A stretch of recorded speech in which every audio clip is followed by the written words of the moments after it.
Welcome, welcome, welcome. I'm Dr. Arnold Nerenberg, been licensed to practice clinical psychology in the state of California since 1974.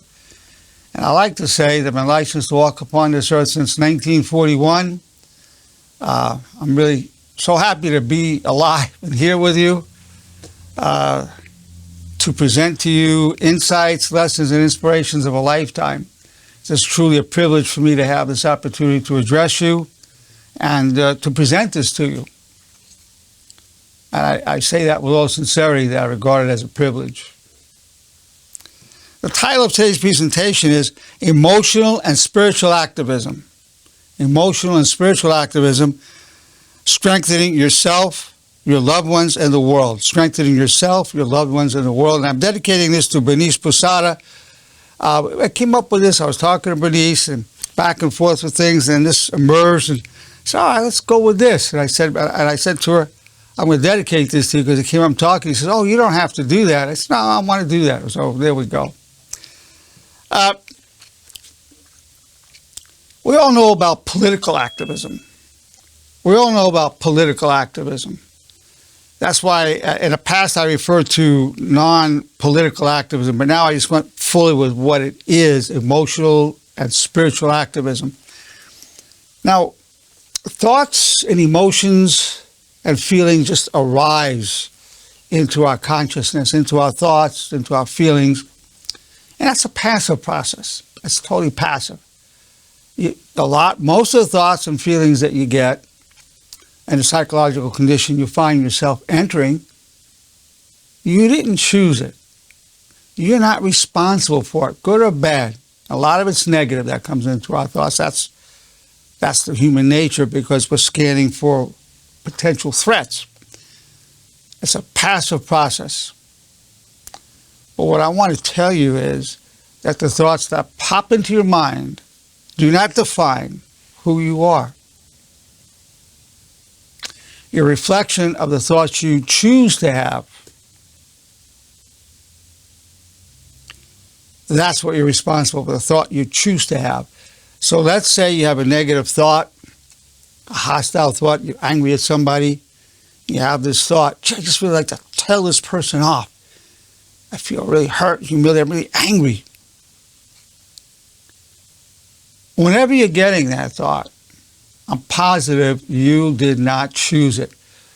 It was a passive thing. You're just existing, being on the planet at this time, and boom, because of a circumstance, whatever happened, boom, you reacted. A passive process. And these thoughts do not define who you are. It's based on your social conditioning, your genetics, and societal norms. You have no responsibility for that, whatever. Now, activism is, you say, you balance it, you choose the thought to balance it with. You allow the negative thought to stay, you don't fight it, you just let it be, that anger, that resentment, that hurt, just let it be.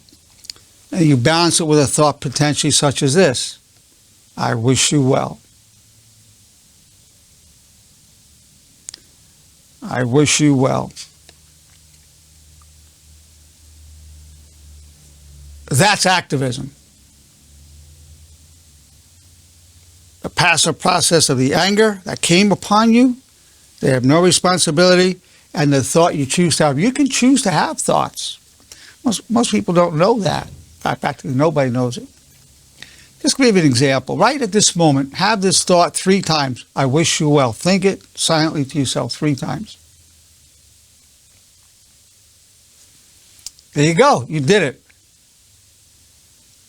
You were a cognitive activist. You chose your thoughts. And it could lead to a good feeling, or a little bit of good feeling, or no feeling. But that was activism. That was psychological activism. You chose the thought. Very simple. Only humans can do that. We're the only species. Other animals can do problem solving, emotional empathy, some communication. But only our species, we're the only ones that can actually choose. We're the only species that can actually choose to have a thought. That's the path to freedom. That is the path to freedom, is the spiritual, psychological, emotional activism, is the pathway to freedom. Otherwise, you're a prisoner of your reactivity. This person says this, and this goes on. This happens, somebody scratches your car, and you become a victim of yourself. You're just getting these reactions, and you're stuck. You're stuck with that negative reaction. You've been stuck so many times. I've been in my life too, but I'm not stuck anymore. So you're having that reaction, the negative reaction. But I just gave you one thought as an activist. So you think of yourself as a spiritual, emotional activist. I wish you well. Just for example, for one, there'll be others we're going to talk about. That is activism. Now, I'll tell you Dr. Nerenberg's code for activism. In terms of implementing activism, I'll give you the foundation for to be an activist. The best time to do it is now. And when you decide I'm responding this way. You get that negative thought. You don't go, I wish you well, ladies. Right now, I wish you well. Or you could have a thought, I love you. It could be somebody you're very close to, but you're getting upset, and you just go, I love you. I love you, and I wish you well. Right now. So this is a what. What are you going to say? I love you. I wish you well. When are you going to do it? Right now. Sometimes you can't get to something right now, but you specify when you're going to do it. That's part of being an activist. You say what and when. Now, the worst time to do as an activist to do something is later. Either you perform that action right away, or you make a plan right now for what you're going to do. And then when you do it, you say, well, when you're going to do it. So the worst time is later. Now, in terms of being an activist, there's two other parts to the code. No excuses. Make an excuse why you're not going to do what you're deciding to do. You might decide now that you're going to be an activist, a spiritual, emotional, psychological activist. And there's no excuses. Once you decide to do it, that's it. No excuses. And the other part of the code of 4 is never quit. Once you make a decision and you see that's the way you want to go in your life, and I'm particularly going to talk about the way of honor, which is the most constructive, most powerful, constructive way you can go in life. Absolutely, the way of honor. And I'm going to talk about honor, develop the whole philosophy, psychology of honor. I'm going to go into that. So the best time is now, the worst time is later, no excuse, never quit. If you have that, if you follow those 4 points, then you're following the code of being an activist. In this case, we're talking about emotional, spiritual activism. Now, following the way of honor demands being an activist. It's not honorable to say, I'm going to ask this person for forgiveness, or I'm going to reach out and send some love his way because we're having some issues, which is an activist position. To not do it is not honorable. So it really demands, to follow the way of honor, demands following the code of activism. Absolutely demands it.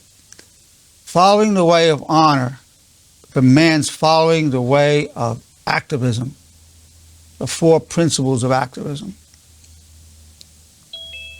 Now, I'm defining honor as loyalty to your highest constructive values as enshrined in the 4 commandments of honor, while striving to cause no harm physically or emotionally. 4 commandments of honor are these: I wish you well. I take full responsibility for co-creating my reality and my problems. I'm grateful for the power I gain from hardship.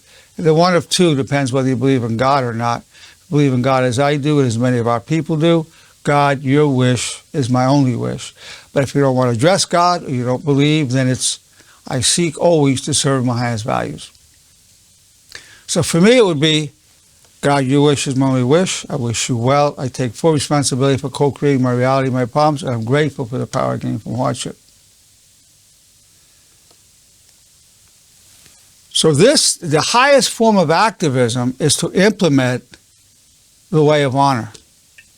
You're an honor activist, which then will affect your perceptions, your cognitions, your thoughts, your feelings, your intellectual life. It permeates all areas of your being. It affects your health. Now, to walk the highest level of being an activist, where you're really committed to calling up honorable ways of dealing with life, you really need to make a lifetime commitment. You can't just listen to this talk and say, I really like that, I'm going to do it. No, you need to make a lifetime commitment. The commitment goes this way. Take a pledge to be a disciple of honor. As a disciple of honor, I pledge myself all the days of my life to the 4 commandments of honor. And I'll teach them to those I love. I'll repeat them every morning, afternoon, and evening, and listen to myself recite them. That's the pledge.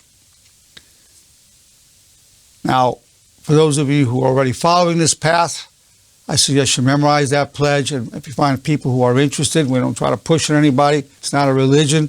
Offer it. I always say to people, you want to take that pledge now? You want to think about it? No. I always say, no pressure from me. It's a good thing to know by heart, so you can administer it to anybody you care about who would like to follow this way. So part of our pledge is, I'll teach it to those I love. Now, then you want to maximize the probability that you're going to apply it. As an activist, it's all about application. Repeating it, seeing the value of it. It's not enough. You have to apply it. So then we have what I call the bridge between honor and reality. The bridge is, what's the most honorable thing to think, say, and do? What's the most honorable thing to think, say, and do? It's a bridge from the realm of honor to the realm of reality. So you'd say that 3 times a day with the commandments of honor. Then any situation you're in, you go, try to decide. You don't go, what's going to make me happy? No, you don't ask that. You go, what's the most honorable thing to think, say, and do? Knowing that honor is the foundation of true happiness and peace. You cannot be at peace or happy without honor. It's a necessary but not sufficient condition for peace and happiness. So, the commandments of honor, the pledge, and the bridge, where honor becomes the gold standard for everything. Keeping in mind that anxiety, depression, stress, misery, as well as happiness, are all fleeting, but honor is forever. You can be honorable and still be miserable and stressed for a while, but you'll be more resilient, you'll come back more quickly, and you'll come back with more wisdom and more compassion for others because you've been there in the trenches suffering. So what does this do? One thing, it gives meaning to your suffering. You're going through something awful, you're feeling anxious, panic attacks, you're worrying all the time. What it happens is, it has more meaning. It's not just, I'm so stressed. It's not a waste of time, because what is it doing? It gives you an opportunity to deal with it honorably and achieve more wisdom. I'm defining wisdom as integrating your gains and your losses, your joys and your sorrows into a constructive perspective. And that's following the way of honor. In fact, one of the derivatives of the what I call the warrior's commandment of honor, the warrior's commandment of honor being, I'm grateful for the power I gained from hardship, is this. What's the best true story I can tell myself about this problem? And as you do that, you don't deny the problem, how miserable that is, but you say, that's only part of the story. Here's the rest of the story. I gained this. I'll give you an example. I had a patient. He was a roughneck, a big, tatted, powerful-looking guy. He worked in the oil fields. They're called roughnecks. And came in and said, Doc, he could just see he wanted to cry, but he was too macho to do that. He said, Doc, I lost everything. My wife left me for another man. She took my kids. So stressed out I couldn't work. I lost my house. I lost everything, Doc. And I said, let's come to the best true story you can tell us about this problem. He says, there's a best true story? I said, sure there is. I said, that's going to be healing medicine. You ready for this? He said, yes, I am. I've lost everything, but I've gained myself. His face was transformed right before me. I just saw it light up. He said, I have gained myself. Yeah. Back when he was at the end of the session, when he left, he went to the secretary, kind of beaming. I lost everything, he said, but I've gained myself. And I still didn't have his wife, his kids, or his house, but he gained himself. Well, that was the best true story about that problem. And I can go on with many stories that I've talked about in other lectures. That's just one of them. And in my own life as well. It changes your experience of life. About 17 years ago, I was diagnosed with prostate cancer. The doc said, it came back positive. It's not a little bit amount, it's an intermediate amount, and somewhat aggressive, at least of 7. Oh, my face went numb. Then I said, Doc, that's great. He said, what did you say? I said, Doc, that's great. This prostate cancer is going to make me stronger emotionally, physically, and physically. It's physically, emotionally, and spiritually. I'm sure it shocked him. I'm sure he's never heard anything like that before or after. But I was very well versed in what I used to call power thoughts, which are now commandments of honor. And I walked outside, there it was. The clouds, sky, the trees blowing in the wind, the birds. It was exquisite. I didn't know how long it was going to be here. I was seeing everything for the first time. I saw the people going by. I knew they looked at me as a stranger, but I didn't look at them as a stranger. They were like all family. I just wanted to go up and talk to them, and like long lost brothers and sisters. That's how I honestly felt at the time. See what I'm saying? It changed my perception. Then I went for the surgery. I was joking around. I was still filled with that spirit. Joking around with the anesthesiologist on the way in. Fortunately, it hadn't metastasized, so I'm good to this day, thank God. And by the way, when I had that prostate cancer, I did take the title strongest drug-free man in the world for my age and weight. So it was a very meaningful and productive time. So this way of honor and being an activist, where you don't let thoughts and feelings come over you. Like I said, my face went numb. I didn't choose that. And then I chose to say, that's great, and I went with that. And it changed the whole experience. People were shocked how relaxed I was. My feeling was, God, if you want me to leave now, I want to go. If you want me to stay and serve you, I want to stay and serve you. But God, if you have no preference, I prefer to stay and serve you here. And that's what happened. But that's an extension of God, your wish is my only wish. So as you're well-versed in this, you will find ways of dealing in a constructive way that will change your emotional and cognitive reaction to everything going on in your life. It basically facilitates reframing your experiences in a way that will add wisdom and compassion for others. That will do that for you. It's a beautiful way of life. Beautiful. Now,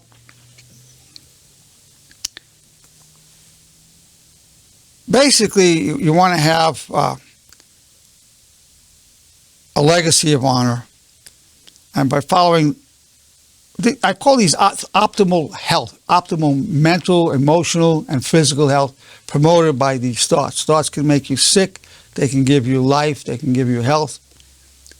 Words are medicine, thoughts are medicine, absolutely, no question about it. In fact, these kind of constructive thoughts enhance optimism, and optimism has been found in extensive research, to enhance prognosis. What's a prognosis from a cancer, a surgery, a heart disease, anything. That's the beautiful thing about it. It will actually enhance prognosis. That's why I call it medicines, the thoughts and words of medicine. So again, being an activist, you follow the 4 principles of activism. Best time to implement these teachings is now. The worst time is later. No excuses. Never quit. And when taking that pledge to be reciting those commandments of honor 3 times a day for the rest of your life, is a statement you're never going to quit. So you're an activist in terms of your own thoughts because you're choosing these thoughts, and they will shape other thoughts and reframe other thoughts that come into your mind, allow you to balance negative, destructive reactions with very constructive reactions that will ultimately lead to wisdom. Again, the wisdom is integrating our gains and our losses, our joys and our sorrows into a constructive perspective. Well, this is an overview, and again, this is related to the topic today: emotional and spiritual activism, strengthen yourself, your loved ones, and the world. So as you live this, you share it with other people, and that if you bring it to the world through social media or in any way you can, then you can be strengthening yourself, your loved ones, such as your family, and the world. In fact, this video will be out. You can share this video with other people, and thus you're bringing it to the world. The goal is to be bringing this to the world, and for many of you to become facilitators. We're having groups, you're doing this kind of presentation, and you're getting other people's feedback, and then eventually you choose from that group other facilitators to carry it on. It's a grassroots movement of growing the honor movement. Well, let me then turn it over and see, Jay, any kind of comments or questions you have about what's been presented? Well, Doctor, one of the things you mentioned right from the beginning about, we all have negative thoughts, and we don't want those negative thoughts to define us. But what defines us is how we react to those negative thoughts. And when you react with honor, there's your definition. That's how you define yourself, in my opinion. Well, and that's what activism is. Those negative reactions, you never chose them. You have no responsibility for it. That's a passive process. But then you actively balance it with a constructive, positive, honorable thought. Exactly, Jay. That's really the bottom line. Good. Thank you, Jay, as always. Thank you, Doctor. Yeah. Kimberly, since you were the source of the inspiration to present this today, what thoughts or feelings do you have about what's been said? Well, I was kind of going to say something along the lines like what Jay was saying. But mine was everyone goes through not negative thoughts. They do go through negative thoughts, but they always go through difficult like problems in their life, right? Difficult decisions, difficult choices. People just just kind of not getting in the way, but just kind of being a little bit like aggressive towards yourself or towards others. And I feel like it's just how you interpret and how you how you kind of like react to that situation, And if you react with honor, I feel like it's just the outcome is different. You know what I mean? You're a little bit more like totally different. The outcome is very different, particularly if you. And I've done that in the past, and you've taught me so much when it comes to that, and I feel like I've been able to handle problems differently. If people just kind of like, like do something or get in the way or just give me an attitude or whatever, and I'm just kind of thinking in my head like, you know what? I wish you well. Like you're probably having a bad day, and I'm not gonna let you get in the way. And it's just I walk out with my head high and just kind of like being able to just go about my day instead of that person bring me into all these negative thoughts and just kind of like mixed emotions. Well, see, that shows that you're a free person, because you weren't into just reacting. You weren't enslaved to your reactivity. You were not enslaved. You were free. You balanced it with another thought. You expressed a different statement. Your words were honorable. Your thought was honorable. You found a path to freedom. Honor is the path to true freedom. That's very true. Now, I want to ask you, I can't see anybody. I don't know who's speaking right now. Is this Kimberly? Yes. It sounds like Kimberly, yeah. The weather, and I'm so sorry about that. No, it's okay. I recognize the voice. And okay, that's okay. Okay. Yeah. So, thank you, Kimberly. Excellent points. Excellent. Thank you. Yeah, of course. Absolutely. Yeah, you're welcome. And then, Bernice, since I came up with talking with yourself, any thoughts or reactions that you have to the concepts being presented? I just want to thank you for dedicating this meeting to me. It really means a lot in this Good. subject. Thank you. You're welcome. So I think what resonates with me the most is changing the way you think about your hardship. So that's something that's been a major game changer for me, because I could easily look at bad things that happen to me and see it as such a negative. Whereas with your teachings about honor, it's like, you know, that they're probably doing you good by serving you in some kind of way. You just don't always see it. Well, you know, you keep going through the wave monster. You can be deeply stressed, and it could go on for days, weeks, even whatever. And one derivative is I intend to come back much stronger than ever. It's a derivative of what I call the warrior's commandment of honor. The warrior's commandment of honor is I'm grateful for the power gained from hardship. One derivative of that is I intend to come back much stronger than ever, or I intend to come back much stronger than ever, God willing. So you're repeating that. Now, one that I particularly use along these lines is, God, I'm extremely grateful for the magnificent, wonderful gift of trials and tribulations that bring me closer to you. So I'll keep those going.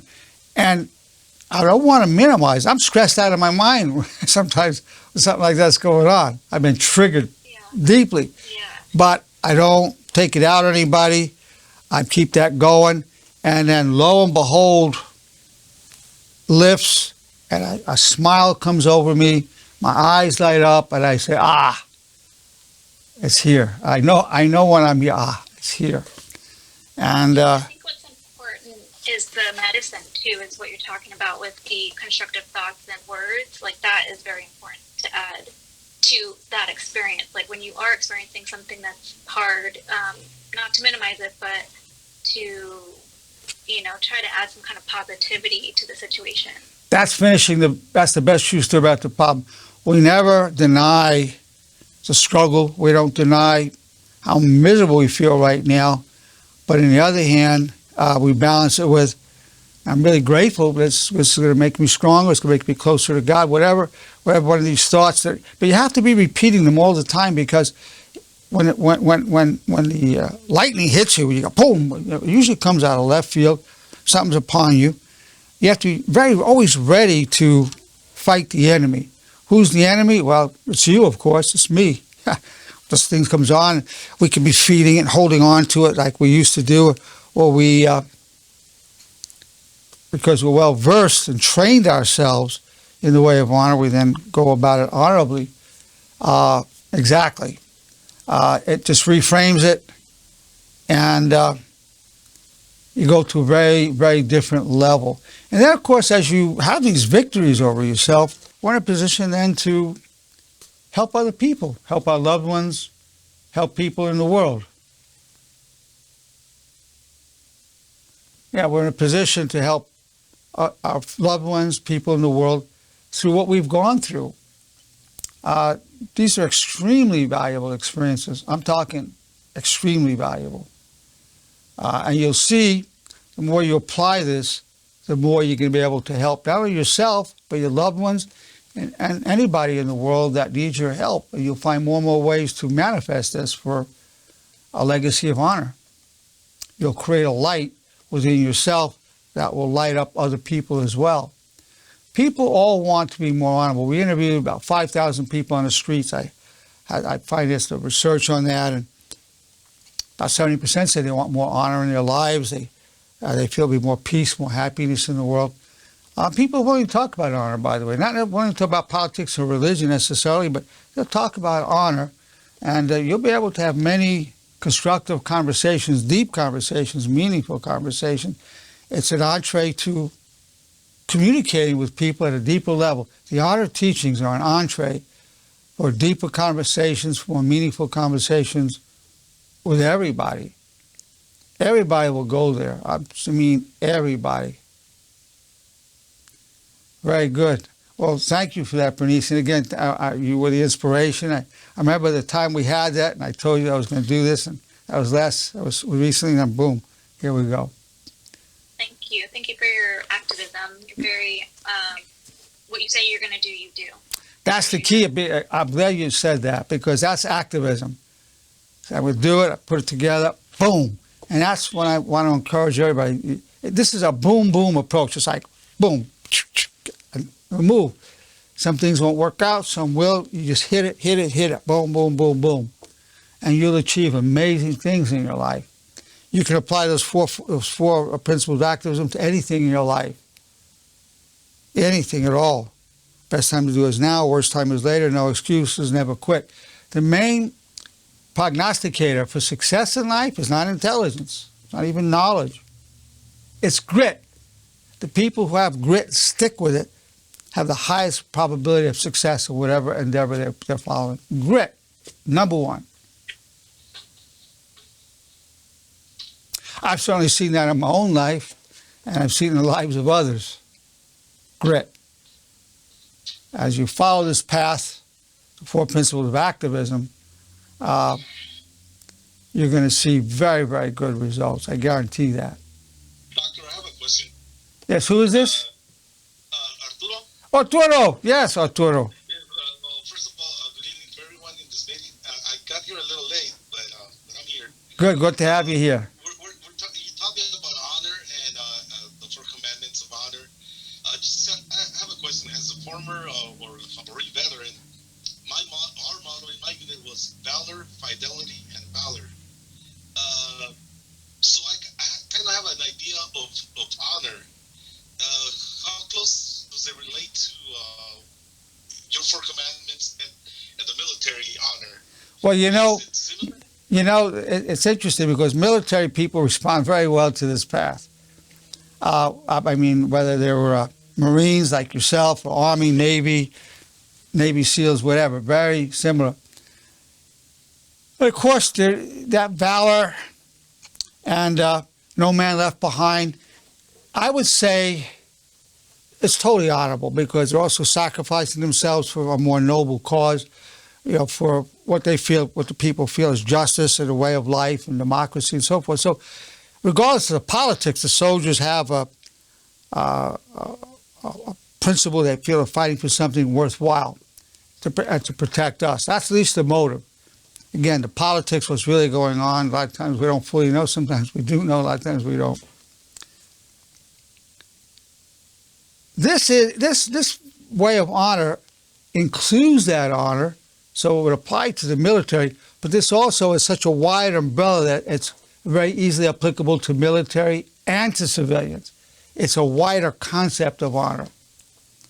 A wider concept of honor. You could have guys who would die for their guy on his right or his left, risk his life to save people, comes home and beats his wife up. I mean, it happens. Nasty to his kids, is difficult at home, drinks a lot, hurts people. He's not really necessarily he's very honorable as a Marine with his buddies, but his home life, hey, listen, I did a lot of seminars for Marines at Camp Pendleton, a lot. I had ultimate respect for these young men and women, ultimate respect. But I know what their personal lives were, so it wasn't brought into the home, let me tell you. So this includes the honor that you're having as a military person and goes beyond that, because it's an umbrella where you're always bound by the code of honor. So that would be how I see that. And that's with a lot of experience with military people, a lot. And a person who believes in our military and has tremendous respect. I've given seminars for the military. I've been awarded the coin by General Donald. I've been awarded the coin by Colonel Mater. I was given the Freedom Team salute by General Casey, the Chief of Staff. I mean, a lot of it was on a volunteer basis. But I know the guys. I know, there's one thing as a soldier and the home life and what's going on, a lot of times missing. Yeah. Not always, but often. And let me give you an example. There was Sterling housing at the Marine Corps in a Marine base in Oceanside. And these boys, young people, go off to war, and there was a high rate of rape. Their wives was a high percentage. I mean, there was a lot of rape going on of their wives. Who was the rapist? A lot of times his friends, his buddies. So that guy might have been out there, And that guy who raped a woman might have been somebody who would have died for his comrades in arms, but here he is raping a friend's wife. I mean, so there's that contradiction. So I would say that the military code, as applied, I'm not saying in its ideal form, but as it's applied, it's very geared for in the military, in a combat situation. Ideally, it would go beyond that. And there are people who ought to take it beyond that, but I saw a lot that wasn't, I really did. I'm a witness to it. Again, a tremendous admirer, but I know that that means really all the soldiers need to also become disciples of honor as an addition to their code within their military branch. Absolute should be an absolute requirement. That's my thought on that, Arturo. What are your thoughts about that reaction? I mean, it's just something new I learned today because we did have the honor, our code of honor in the military, and I did not apply. I did not apply it in the civilian world, and that got me in trouble many times. And not only trouble, losing friendships. My relatives be mad at me because I didn't apply it, and now I'm learning from you, and I got two things to put together: the Four Commandments and the honor, and our code of honor in the military. Those two together are awesome, and they work synergistically. There's no contradiction at all. No contradiction at all. But you know, that's true if you look at any religious organization. You have people who are committed to it, maybe within their organization. They're very nice. They go to the meetings. They manifest their spiritual teachings there. And then the next day, maybe they're doing something in terms of finances or sexually or whatever, doing some things that are not consistent with it. So it's not uncommon for people to not live with that code. As a person can be a disciple of honor and not live it as well.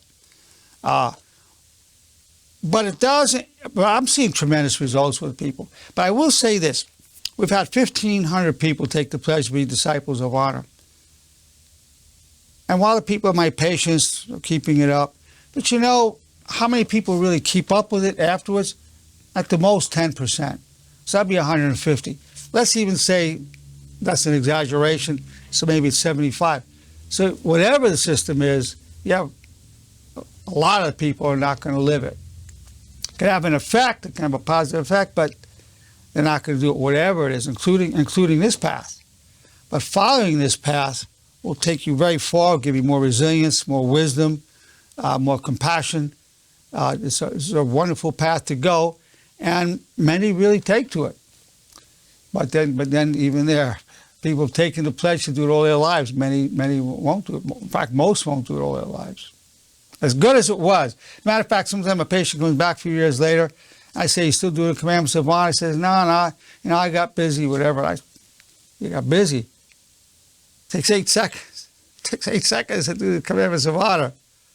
Another 4 seconds for the bridge. That's 12 seconds. So it's not a matter of time. It's just people lose track of what matters. People lose track of their priorities. But it still has a powerful effect. I've seen it. I've seen the effect on myself. I've seen long-term effects on others as well. That's the good news. Very good. Tracy, any thoughts or feelings or reactions that you have? Yes, I wanted to kind of go off of something that Bernice brought up about strength, gaining strength from hardship. A commandment that I use a lot is, God, I'm grateful for the gifts of the trials and tribulations you send me that bring me closer to you, which has helped my spirituality so much, and it's helped me gain that strength in order to grow from whatever challenges that I have. I'm in the same boat. I mean, I benefit a lot from that. Change the quality of suffering. I can still be pretty stressed sometimes, not often, but I can get there. And that's really That's all we have to hold on to during those moments. It's a lot. It doesn't mean we feel better right away, but it's really a very constructive thought to cling to. And for me, because I am a very spiritual person, it helps in my prayers, and when I write down my prayers, and even what I'm thankful for, what I'm showing gratitude for. Thank you for the gifts of the trials and tribulations you send me that bring me closer to you. I pray that you give me the strength to help me through these trials and tribulations that you're sending me to bring you closer to you, God. And just so many different ways you can move it, that it just helps me so much. And certainly with the prayer is to ask God to give us more sincerity in what we're saying, these commandments of honor and the derivatives. Give me greater sincerity, let it reach my heart more profoundly, help me live by this more fully. So you can certainly be asking God for greater depth within your own being, within your own application. And God will give that to you. If you ask for $1 billion, you probably won't get it. Or you might, but you probably won't. If you ask for you ask to be strengthened in the way of honor, you'll definitely receive it. Absolutely. Definitely you'll be receiving that. Absolutely. No question about it. You will receive the gift of living a more honorable life.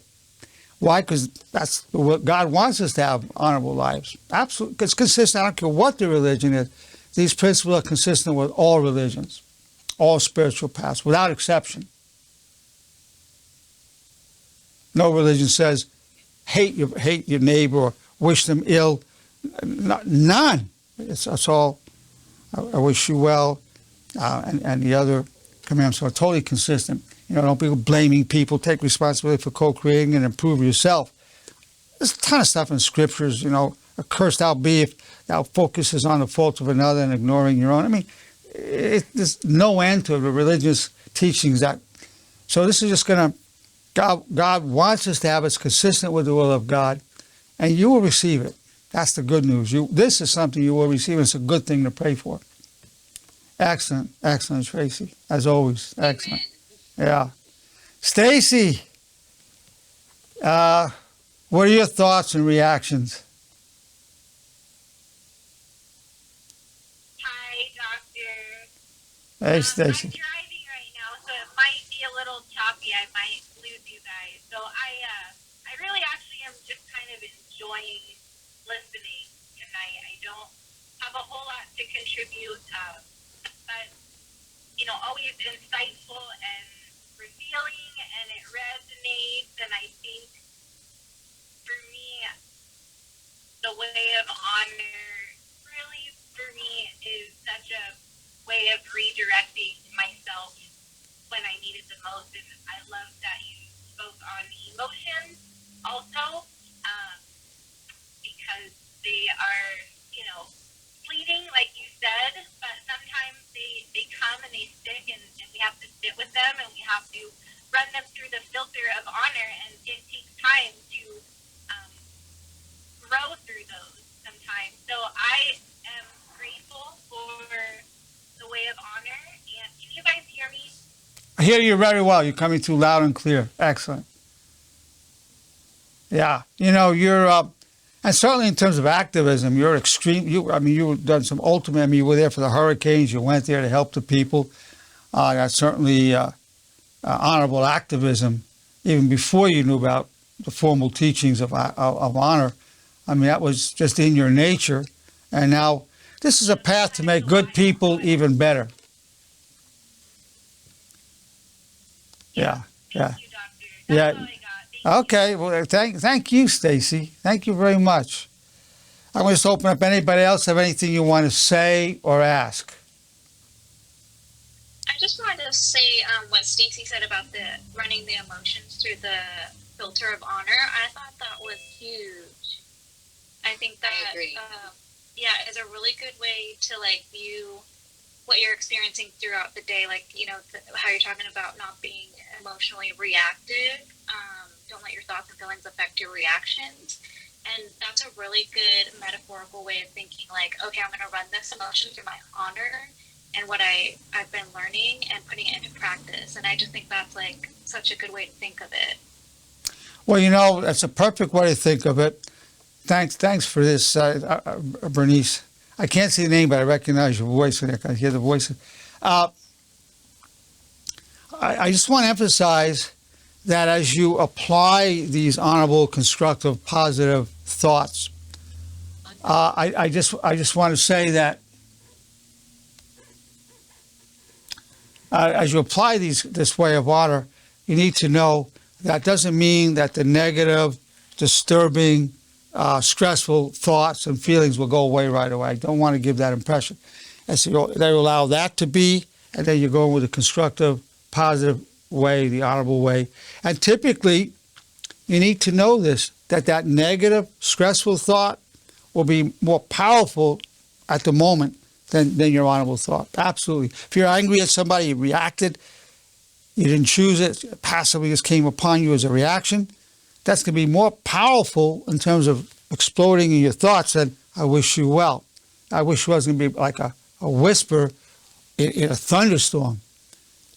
However, by doing that, you're being honorable by balancing it with an honorable thought, and the negative thoughts will come less often with less duration and less intensity. That's what will happen because you're committed to the way of honor. That's the way where you're demonstrating to yourself that you're committed to this way. But it's really important for you to know that, because I don't want you to expect that negative feeling and thought's going to go away. Oh, I've said this thing, but it's not like a magic wand. It just makes it go away right then. It goes away in its own time, or you could say God's time, not ours. Could be a half hour, 10 minutes, a couple of days, couple of weeks. So the time frame is it's not instantaneous. It's very rarely going to be instantaneous, although it can be, and I've had it happen. But I just want you to not have unrealistic expectations. You can expect to be strengthened. You can expect to be more resilient. You can expect to achieve more wisdom and more compassion. That you can expect. And you can also know that you can have less regret in your life. Very, very, very good point. Thank you, Bernice. Thank you so much. Anybody else have anything you want to ask or say? Well, it's been my pleasure and my privilege, truly, to present emotional and spiritual activism, strengthening yourself, your loved ones, and the world.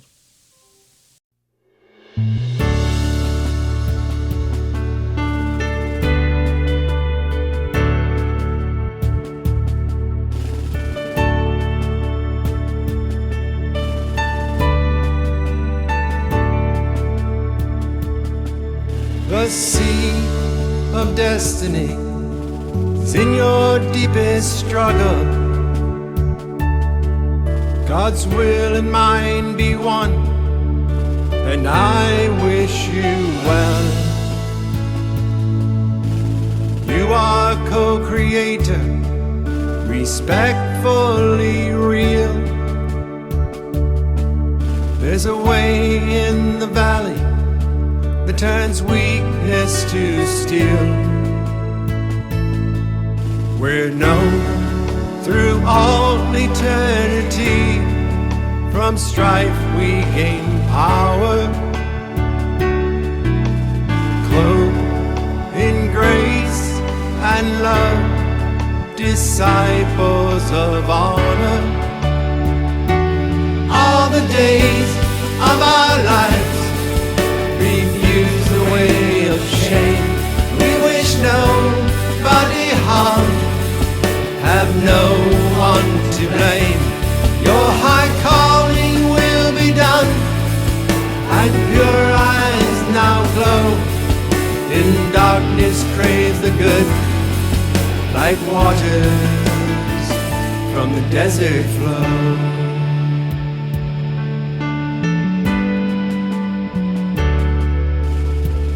I pledge my love all the days of my life.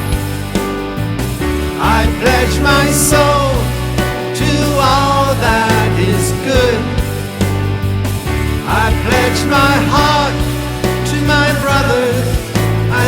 successors who I join in the light leave a legacy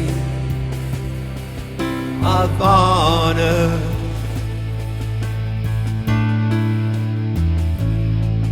We're known through all eternity.